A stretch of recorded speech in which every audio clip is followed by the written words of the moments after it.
this episode, I'm going to talk to you about which GS I would pick and why. Now keep in mind, this is going to be for the US DM, so the United States domestic market.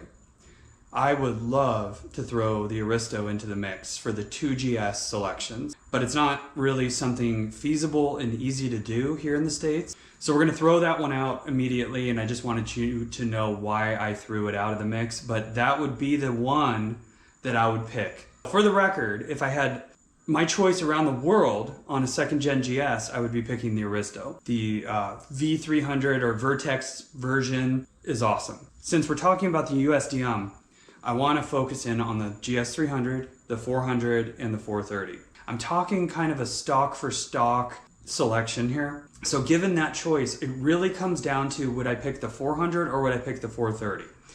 The main difference with the 400 versus the 430 really is the E-shift feature.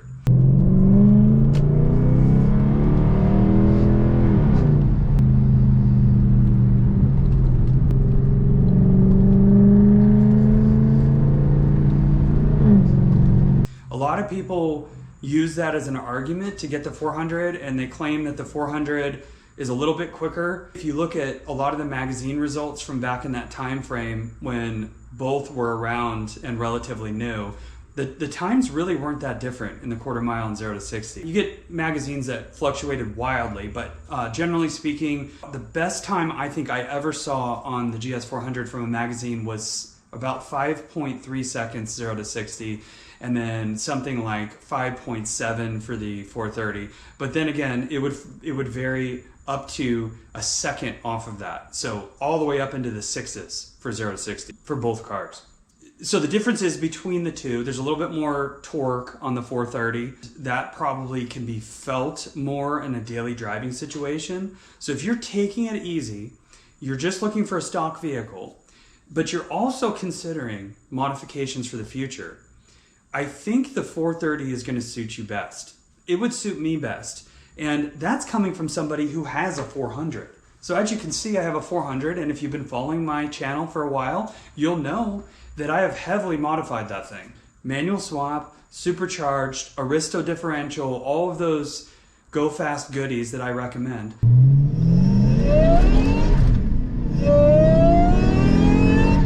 But the fact of the matter is those things could have been added to a 430 as well. So I can get myself into a newer 430 than I could a 400. That is one thing that is a huge plus. But let's take a look at the E-shift feature that so many people claim is such a better thing, and let's talk about that for just a second. It would be these shift buttons, or E-shift on the A650E transmission. I do not have the automatic column anymore because I did a manual swap on this. If you need more information, be sure to go back to my older videos. Oh, and by the way, I'm also supercharged. The GS300 does have this feature. So on the other side of the steering wheel, you have a button labeled up, and that's upshift, and then down for downshift. And I did use those quite a bit. Come on, baby. Come on, Lexi. Go, baby, go!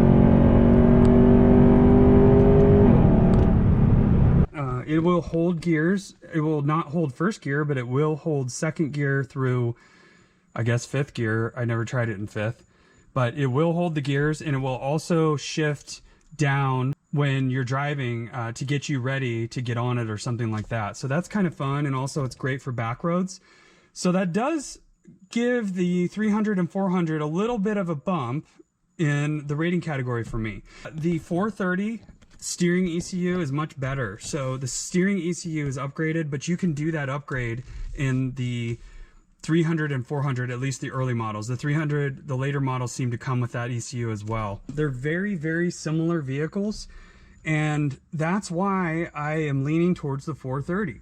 I think I would select a 430 because there are a ton of options in the 430 for ECU tuning. You can't tune this ECU. You can piggyback this ECU and you can manipulate it, but you can send your 430 ECU into Quantum Auto or similar, depending on where you live, and they can flash that ECU for you depending on what mods you have or the direction you want to go with it. The 400 ECU has not been cracked, and I don't think anybody's going to spend the time to try to decode it and figure it out. So another win for the 430 for us guys that like to go a little bit faster or like to improve our vehicles or manipulate our vehicles to a certain degree without hacking the wiring and installing a bunch of other stuff.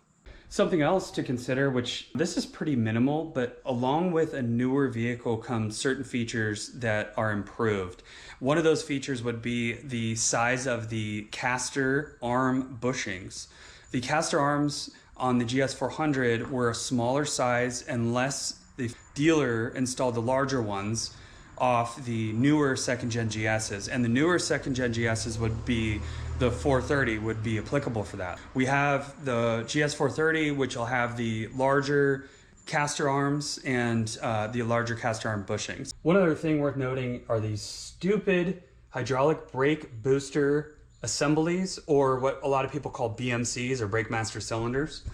This thing right here, it loves to go out on the older GSs, and I don't hear of a lot of 430s that have problems with their BMCs. I'm sure they're out there and I'm sure they have problems with them, but I mostly hear of the older 300s and the older, well, the 400s, 98 through 2000, having issues with those. And the funny thing is, if you go back and look at one of my episodes, you will see that I recommend actually putting in an SC430 BMC, which means you can potentially get one of the latest brake master cylinders available to you to replace that faulty unit when it goes out on you, because it probably will go out if you have a 300 or 400. I'm talking stock for stock here with the potential of mild bolt-ons. Given that criteria, I definitely would lean towards the 430. As much as I love this car, I could still do the modifications that I did to this car to the 3UZ 430. I'm only running about 6 PSI out of my 400, and the 3UZ can handle that as long as you did it correctly just fine. Now, I don't want to leave you GS300 guys out of the equation, okay? I know that some of you are going to be a little bit offended. Again, I really like the GS300. It's a refined car built on the exact same chassis as the 400 and 430, but I have to say it is a little bit underpowered. To get to the power levels of the 400 and 430, you're going to have to put some boost into it. I guess you could do nitrous, but I don't know. I'm not a nitrous fan. So if you put some boost into that thing, you probably would get up around the horsepower you need to match the performance found on the 400 and 430. So from a performance standpoint, that's what I don't like. Now, if you don't care about performance and you just care about A to B and smoothness and refinement, the 300 is a decent choice, and there's probably going to be more of those out there than the other models. So you'll probably be able to find a 300 a little bit easier. I always like to tell myself, if I was a realtor and I was taking people around in a car and also using the car for personal activities on the weekends or in the evenings or whatever, I think the 430 would be an excellent choice. The 400 would be a good choice as well, but the 430 is just going to be super quiet. It's going to be fast enough, quick enough, and it's just going to carry that personality level that matches my personality well. So you have to ask yourself if it matches your driving style and what you do with cars or not. And that's the key.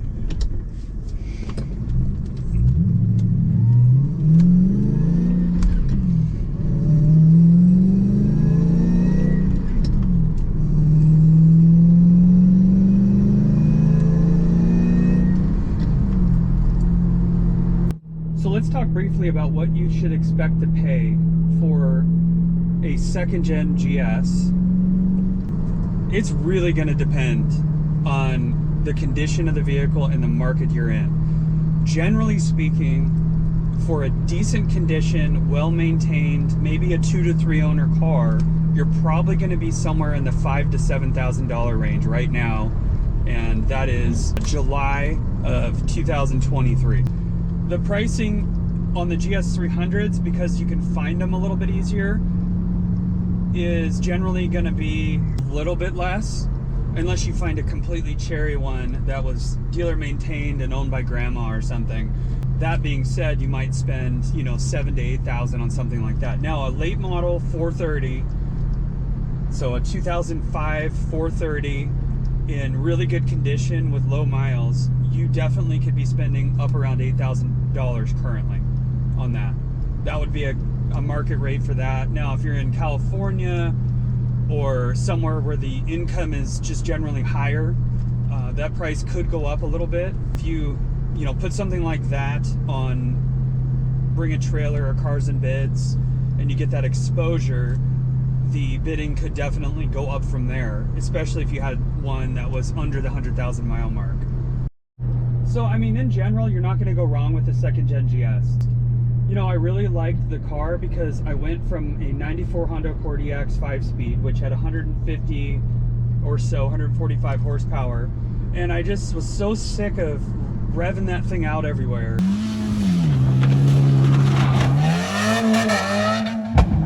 Just trying to get merged onto the highway. And I said, what can I get for a budget that will actually double that horsepower and torque and allow me to feel like an older gentleman like I am?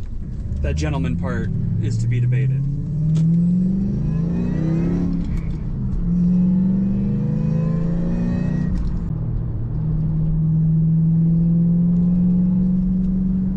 So I really enjoy my car. It has been a great platform to modify. A little bit expensive and a little bit difficult, but it gets a lot of attention at Cars and Coffee, probably because of the supercharger and manual swap mostly. Because if you park one of these at Cars and Coffee in a stock form, most people really don't care. I've tried it previous to the mods that you see now, and it really didn't get many people looking at it at all. Even with my manual swap, people didn't look at it probably because they didn't know that it had that on it. In conclusion, you now know what I would select if I was given the option to select the GS 300 through the 430. I would pick the 430. Now that's stock for stock, but you're not going to go wrong with selecting a second gen GS.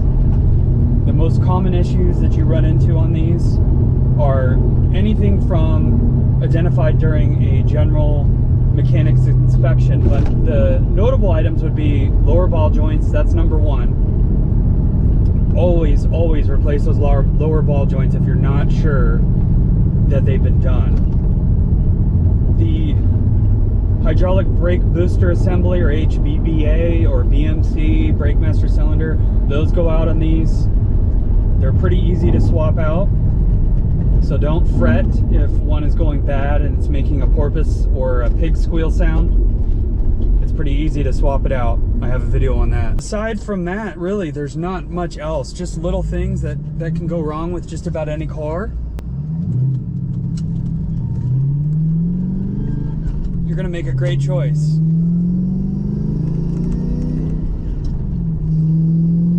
But I would choose the 430.